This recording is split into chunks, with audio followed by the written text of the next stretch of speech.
Hi friends, இன்றைக்கி வந்து pasta recipe தான் பார்க்க போகிறோம். அதுக்கு வந்து ஒரு பேனில் கொஞ்சமாக பட்டர், அது கூட ஆயிலுக்கு அப்புறம் சின்னதாக கட் பண்ண பூண்டு, ஒரு வெங்காயம், அது கூட கார்ன் வேக வச்சது, அப்புறம் வந்து கேப்சிகம், ஒரு ஹாஃப் கேப்சிகம் எல்லாம் கட் பண்ணி கொஞ்சம் ஆயிலில் ஃப்ரை பண்ணதுக்கப்புறமா அதை தனியாக எடுத்து வச்சுட்டு அதே பேனில் கொஞ்சமாக மைதா மாவு, அது கூட வந்து 1/2 லிட்டர் பால் ஆட் பண்ணி அது லைட்டாக ஒரு கொதி வந்ததுக்கப்புறமா நம்ம வதக்கி வச்சுருக்க வெஜிடபிள்ஸ் எல்லாம் வந்து அதில் ஆட் பண்ணிக்கிட்டேன்.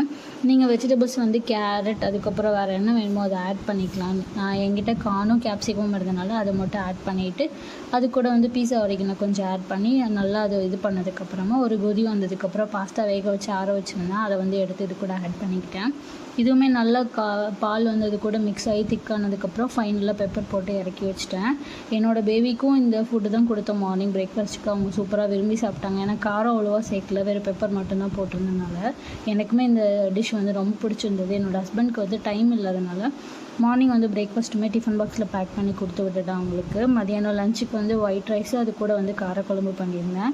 காரக்குழம்பு பார்த்திங்கன்னா தட்டைப்பயிறு, அதுக்கப்புறம் கத்திரிக்காய், அப்புறம் வந்து பலாப்பழத்தோட கொட்டையெல்லாம் போட்டு காரக்குழம்பு பண்ணிவிட்டு அதுக்கு வந்து காம்பினேஷனாக பீட்ரூட் பொரியல் தான் எனக்கு பண்ணி, அது கூடவே ஒரு மாம்பழமும் அப்புறம் வந்து தயிரும் பேக் பண்ணி லஞ்சு கொடுத்து வச்சுருந்தேன். இது எல்லாமே தான் வந்து இன்றைக்கி லஞ்ச் அண்ட் பிரேக்ஃபாஸ்ட்டு. உங்கள் வீட்டில் என்னங்கிறது மறக்காமல் கமெண்ட் பண்ணுங்கள்.